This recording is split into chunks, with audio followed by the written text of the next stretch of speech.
Muy buenos días, apreciados estudiantes, nuevamente en línea. Bien, vamos a ver hoy el último tema de la asignatura, que es intercambiadores iónicos. Vamos a ver entonces intercambiadores iónicos.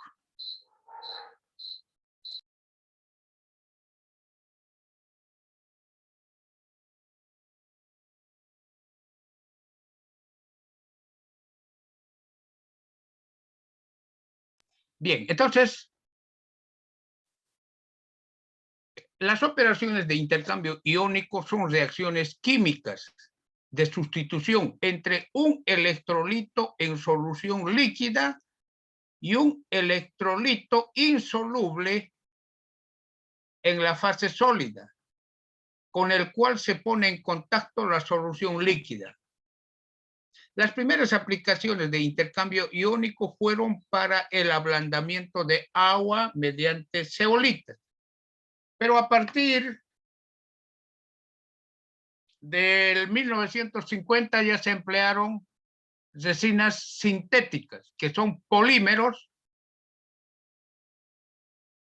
sintéticos que se utilizan para intercambiadores de iones.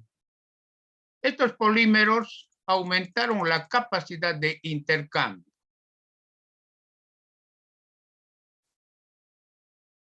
En el intercambio de iones, el sólido elimina ciertos iones de la disolución acuosa. Pero como se debe conservar la electroneutralidad, el sólido libera iones desde la fase sólida en reemplazo de los iones intercambiados desde la solución líquida.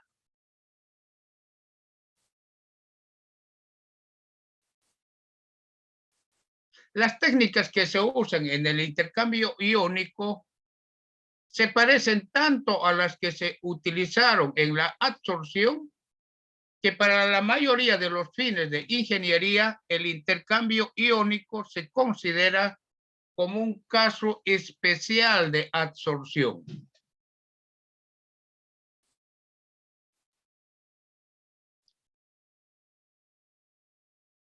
Existen dos tipos de intercambiadores iónicos: los intercambiadores iónicos, los intercambiadores catiónicos y los intercambiadores aniónicos. Entonces existen dos tipos de intercambiadores de iones: intercambiadores catiónicos e intercambiadores aniónicos. El intercambiador es un sólido cuyo diámetro de partícula es aproximadamente 0.5 milímetros, o sea, la mitad de un milímetro. Entonces, estos sólidos tienen la capacidad de intercambiar iones presentes en una solución. Por ejemplo, tengo una solución de carbonato de calcio. En solución tengo el calcio. El calcio produce dureza en el agua, ¿no es cierto?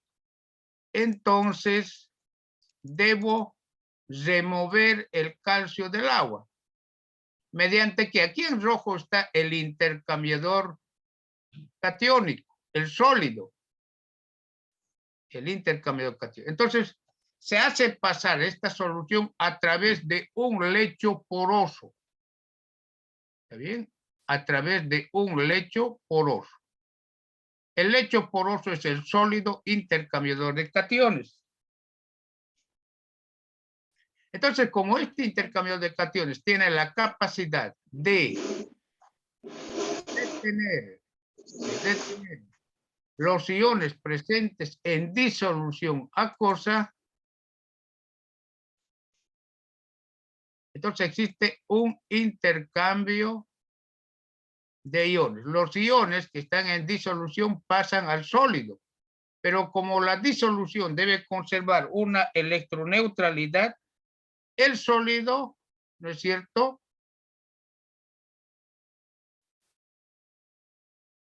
el sólido desprende iones sodio a la disolución. Entonces hay un intercambio de iones entre el calcio y el sodio.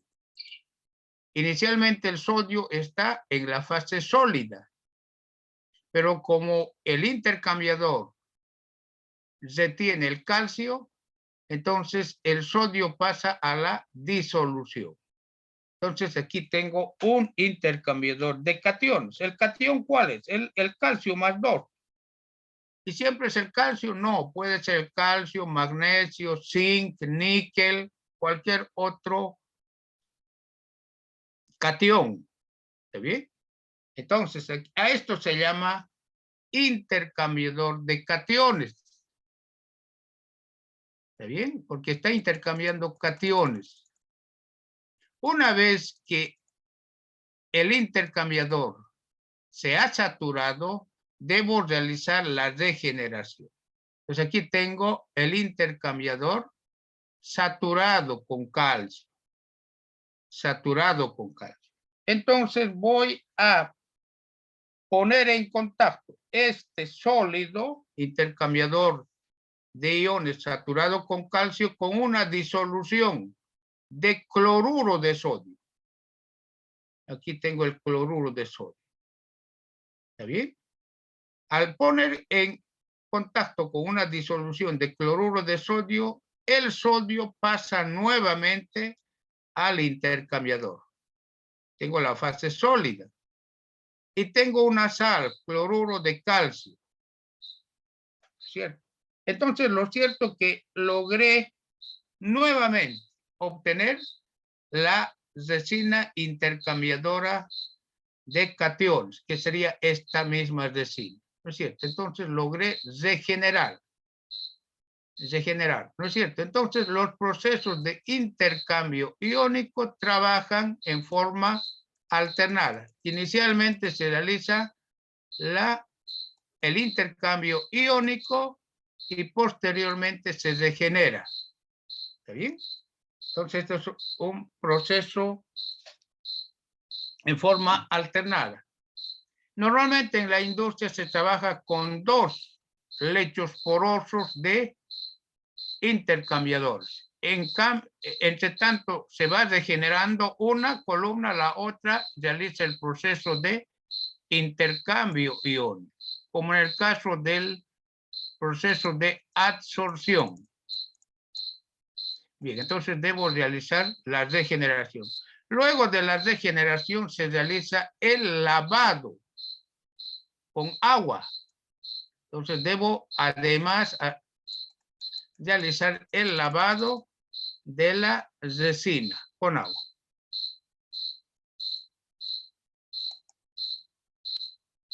Bien, aquí tengo una columna. Aquí tengo el lecho poroso, resina intercambio iónico, las sales de calcio y magnesio pasan a través de la resina, esta es la resina, y son retenidas por intercambio iónico. Calcio y magnesio son retenidas por la resina. Este es un lecho poroso de resina. De esta manera es eliminado la dureza del agua. ¿Cierto? Entonces tengo agua dura que ingresa, pasa por el lecho retiene la dureza del agua, como es el calcio y el magnesio, y tengo la salida de agua blanda. ¿Está bien? Luego que este lecho se ha saturado en contracorriente, se hace pasar una solución de sal o una salmuera, una solución salmuera regenerante. La salmuera se utiliza para regenerar la resina una vez saturado con calcio y magnesio. Aquí tengo la salmuera, ¿cierto? Una solución de cloruro de sodio, de sal. Se hace pasar en contracorriente y regenera la resina. Y tengo la purga del regenerante. ¿Está bien? Entonces, cuando estoy realizando esto, estoy haciendo pasar la regeneración cloruro de sodio y voy a regenerar y voy a obtener otra vez la resina inicial para un nuevo proceso de intercambio catiónico. Bien, entonces es de esta forma. Luego, estas resinas, ¿no es cierto?, trabajan también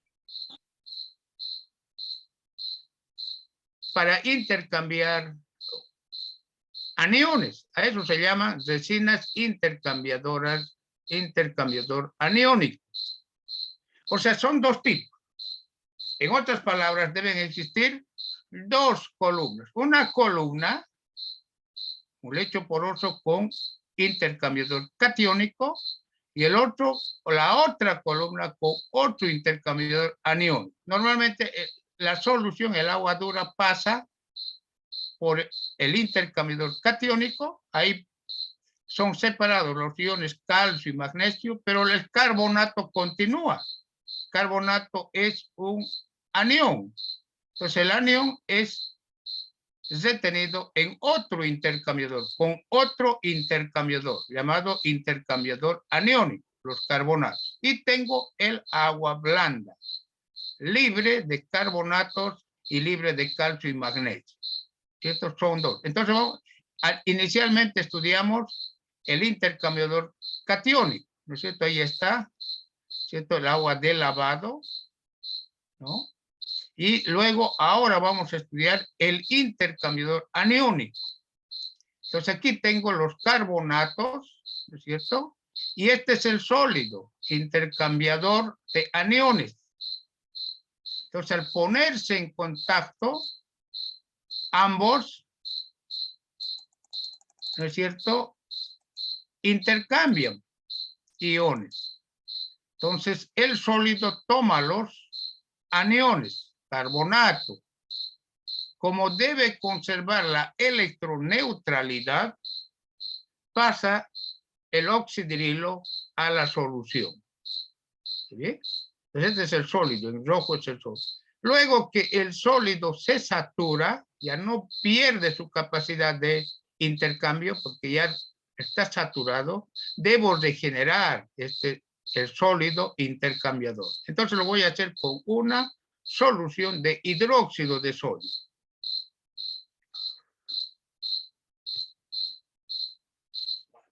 Entonces, al poner en contacto con una disolución de hidróxido de sodio,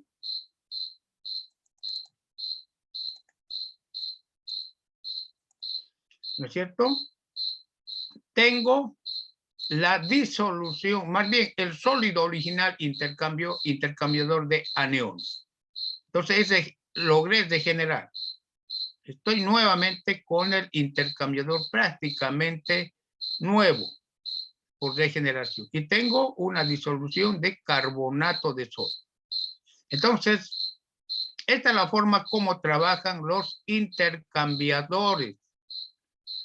Trabajan en serie, intercambiador catiónico para separar los cationes, intercambiador aniónico para separar los aniones, y tengo el agua blanda, ¿no?, libre de cationes y libre de aniones. Este es un método para ablandar el agua. Inicialmente se utilizó este método solamente para el agua. Ahora se utilizan en diversos tipos de procesos. En la industria galvanoplástica, por ejemplo, en el cromado, en el zincado, ¿no?, se utiliza este método. Uno de los problemas actuales de la humanidad es la contaminación del medio ambiente. La contaminación. No solamente me refiero a la contaminación atmosférica que da lugar al calentamiento global del planeta. También la contaminación de las aguas superficiales. Estamos hablando de las aguas de los ríos. Las industrias como la industria, las curtiembres, por decir algo, las curtiembres, ¿ya?, para producir el curtido de pieles, de cuero, curtido de pieles. Entonces, en el curtido de pieles se utilizan sales ¿ya? Cromato de sodio en el curtido de piel. Entonces, en Santa Cruz nosotros tenemos varias industrias, ¿no es cierto?, que realizan el curtido, Curtiembre Santa Cruz, Curtiembre Curquis y no sé cuántas curtiembres más, ¿no? Entonces, ellos utilizan sales de cromo, y el cromo es un metal, el cromo, cuya valencia es 3, 6, ¿no es cierto? El cromo. Entonces, en las curtiembres se generan efluentes líquidos, o sea, aguas residuales. Y estas aguas residuales tienen cromo en solución. Este cromo no se puede separar por lagunaje, o sea, lagunas de oxidación. No se puede.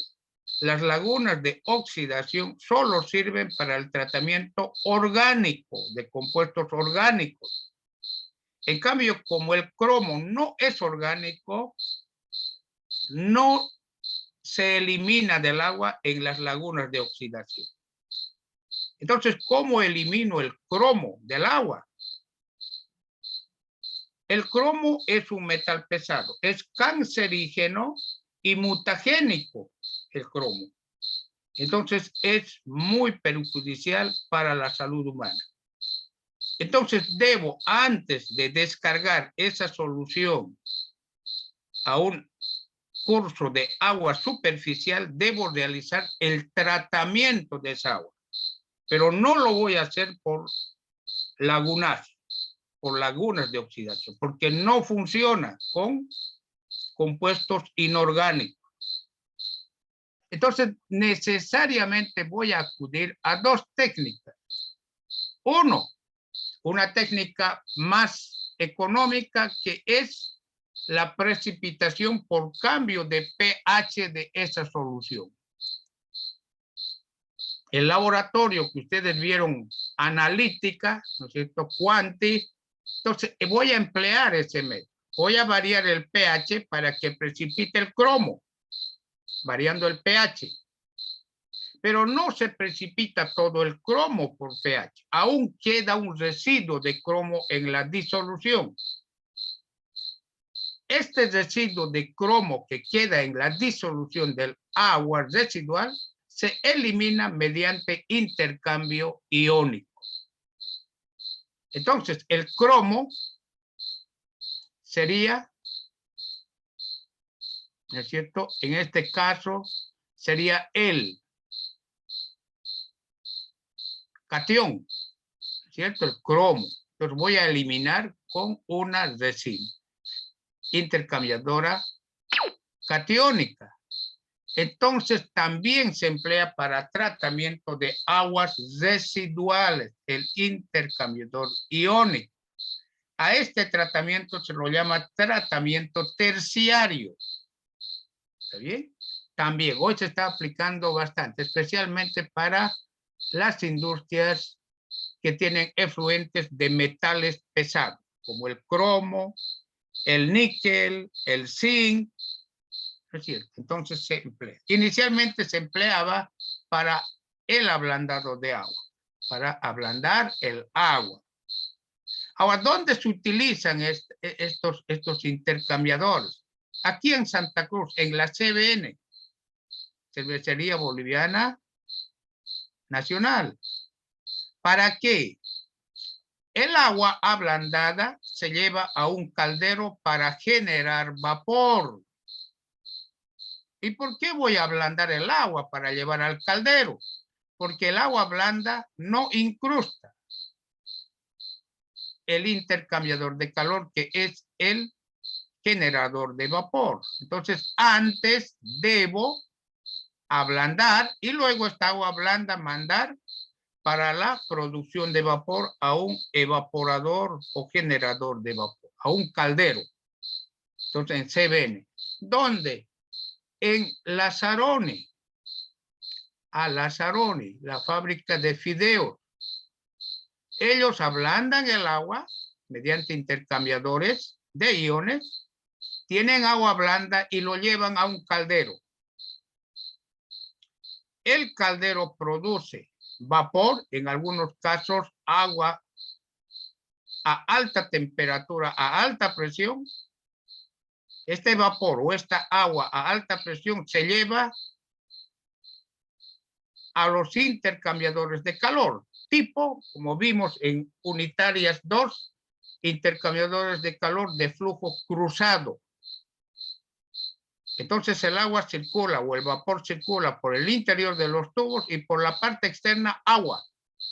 Más bien, por la parte externa aire.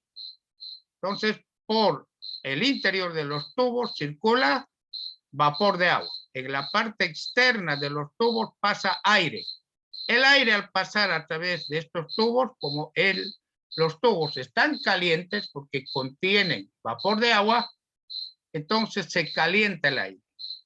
Y ese aire caliente pasa luego a los secadores para secar la pasta. Entonces, también se utilizan los ablandadores. Y en la mayoría de las industrias se utilizan justamente para ablandar el agua, para producir luego vapor, ¿no? Esto es el método más utilizado aquí en Santa Cruz. Pero sin embargo, también se puede utilizar el intercambiador iónico para ablandar agua.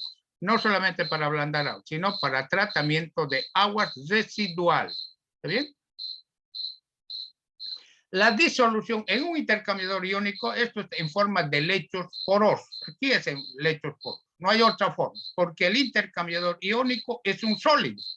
Es en forma de lechos porosos. Entonces, la solución líquida a tratar desciende a través del lecho poroso, formado por el intercambiador iónico. Las concentraciones de los iones en la disolución y en la fase sólida intercambiadora de iones cambian con el tiempo y también con la posición en el lecho poroso. La solución líquida inicialmente tiene una alta concentración de iones, pero como estos iones pasan a la fase sólida, estos van disminuyendo hasta la salida. Aquí tengo, esto lo vimos la clase anterior para absorción, aquí tengo el lecho poroso de intercambio iónico. Tengo la solución afluente que ingresa, ¿cierto? Y tengo la solución efluente que sale. Entonces aquí está cargado de iones y aquí está el lecho. Esta es la zona que intercambia iones. Esta sería la zona de intercambio iónico. Aquí dice absorción, aquí debería decir intercambio iónico. Esta es la zona de intercambio iónico. Y el resto está libre de iones. Es el intercambiador libre, fresco. A medida que pasa, este lecho se satura de iones. El intercambiador se satura. Y aquí tengo la zona no saturada. Entonces sigue intercambiando iones. Y por la parte inferior, la solución efluente tiene 0 iones. 0. Los iones que están presentes en la alimentación son retenidos por esta zona verde.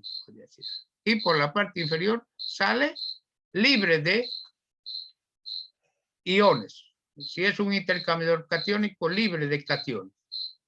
Pero el lecho intercambiador de iones se va saturando. Y aquí ya tiene poco ion, intercambiador de ion. Entonces ya aquí aparecen los primeros iones, porque ya no hay mucho intercambiador iónico. Y ya va a aparecer. En este punto se para el proceso, para luego regenerar el intercambiador. Y si sigo haciendo pasar, se satura todo. Si está saturado todo el lecho, la concentración a la entrada es igual a la concentración de salida. Claro, si está saturado con iones ya ha perdido su capacidad. Entonces aquí, antes de que ocurra eso, debo realizar la regeneración. ¿Está bien? Como habíamos visto. Bien, el proceso es muy similar Tengo la concentración a la entrada y las concentraciones a la salida. Voy a representar esas concentraciones de la siguiente forma. Bien, tengo la concentración a la salida. En este caso del catión cobre más 2 a la salida. Versus el tiempo. El tiempo. En 420 segundos a la salida es 0. No hay cationes. A 480 ya aparecen los primeros cationes a la salida. Quiere decir que en este tiempo estoy próximo, estoy en esta zona, ya aparecen los primeros cationes. ¿No es cierto? Ya está. A partir de ese punto, a mayor tiempo, se va incrementando, ¿no es cierto? Esto tenía a la entrada 0.18 moles de cationes cobre por litro. 0.18. A los 900 a la salida es igual a la entrada. ¿Qué quiere decir esto? Quiere decir que todo el lecho está saturado de cationes.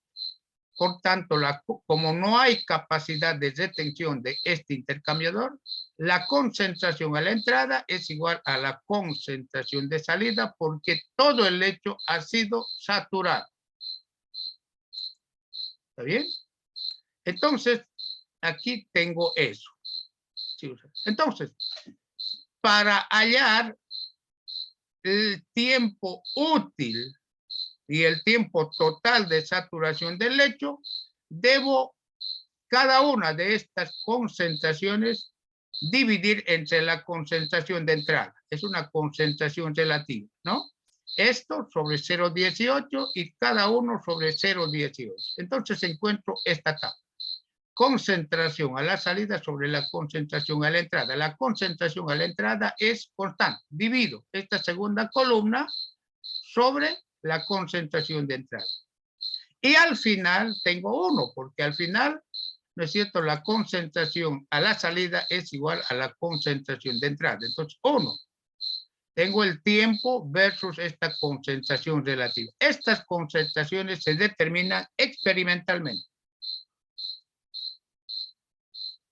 Entonces, esto es importante para este método. Necesariamente debo tener los datos de estas dos primeras columnas. ¿Ya? Y luego dividir cada una de los datos de la segunda columna entre la concentración inicial, que es 0.18, la entrada. Y obtengo esto. Y estos datos que están tiempo versus concentración relativa, las represento gráficamente. Es lo que se llama curva de ruptura. Muy bien. Tengo aquí el punto de ruptura. Este punto dijimos que varía entre 0.01 y 0.05. ¿Cierto? Entonces, hasta ese punto, en ese punto tengo esto. Esta es la zona de ruptura, este punto de ruptura. A partir de ese punto, la concentración se eleva rápidamente. Entonces, toda esta zona verde es lo que me da el tiempo útil de intercambio iónico. Entonces, hasta este punto, en la zona verde, se ha saturado toda esta zona. Apenas me queda una zona no saturada. Pero a partir de ese punto, la concentración en la corriente efluente que sale se incrementa rápidamente. Y más esta área verde, más el área amarilla, tengo el tiempo total para saturar todo el lecho. Entonces estaría hallando este tiempo para saturar todo el lecho. ¿Bien? Bien, de esa forma se halla los tiempos. Aquí tengo la representación mediante el Excel. Y aquí tengo el tiempo útil que tiene esta integral, que es la misma que vimos para intercambiar, más bien para absorción. Ahí está el punto de ruptura entre 0.01 y 0.05. Luego aquí tengo la ecuación. Aquí tengo el tiempo total para saturar todo el lecho. ¿No es cierto? Esta es la ecuación para saturar todo el lecho. Pero lo más práctico es trabajar en forma gráfica. Bien, el tiempo útil es proporcional a la altura útil, el tiempo total a la altura total. De esa relación puedo hallar la altura útil. Cuando digo altura útil me refiero a la zona saturada hasta el punto de ruptura. Es Z útil, sería la altura de la zona verde. Entonces tengo esto, que está en función de los tiempos. Tiempo útil es el tiempo para saturar la zona útil y es el tiempo total para saturar todo el lecho. La altura total del lecho normalmente es dado. Entonces, con esto, la altura total del lecho es igual a la altura útil más la longitud del lecho no utilizado. ¿Qué quiere decir esto? Altura total, la zona verde, longitud del lecho no utilizado, la zona amarilla. La altura total es la suma de ambas alturas. Entonces aquí tengo justamente eso, altura total, altura útil, longitud del lecho no utilizado. La longitud del lecho no utilizado lo puedo determinar mediante la diferencia, altura total del lecho menos la altura de la zona útil. ¿No es cierto? Pero como la zona útil tiene esta relación que vimos anteriormente, reemplazo la altura útil y tengo la longitud del lecho no utilizado en función del tiempo útil, tiempo total de saturación y la altura total del lecho. A esta relación, altura útil sobre altura total del lecho, se llama fracción de la capacidad o longitud total del lecho utilizado hasta el punto de ruptura, que también es función del tiempo útil sobre el tiempo total. Para realizar el aumento de escala en columnas de intercambio iónico, hay una proporcionalidad. Altura útil al tiempo útil. Altura útil 2 al tiempo útil 2. Si yo quiero hallar el tiempo útil para un intercambiador iónico a nivel industrial a partir de los datos de un intercambiador a nivel laboratorio 1, reemplazo en esta ecuación y tengo el tiempo útil para el intercambiador a nivel industrial. Normalmente la longitud del lecho no utilizado es el mismo a nivel experimental, a nivel industrial, para el mismo catión y para el mismo intercambiador iónico.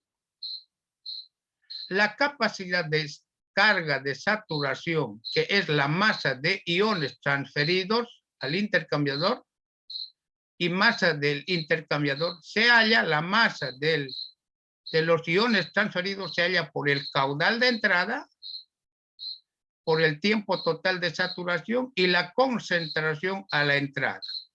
Caudal de la solución, tiempo total de saturación, concentración de los iones a la entrada de la solución. Entonces, esa es la masa de intercambiador de iones. Entonces, la masa del intercambiador de iones no cambia. Bien, con esto vamos a concluir la primera parte. En 5 minutos volvemos nuevamente a estar en línea.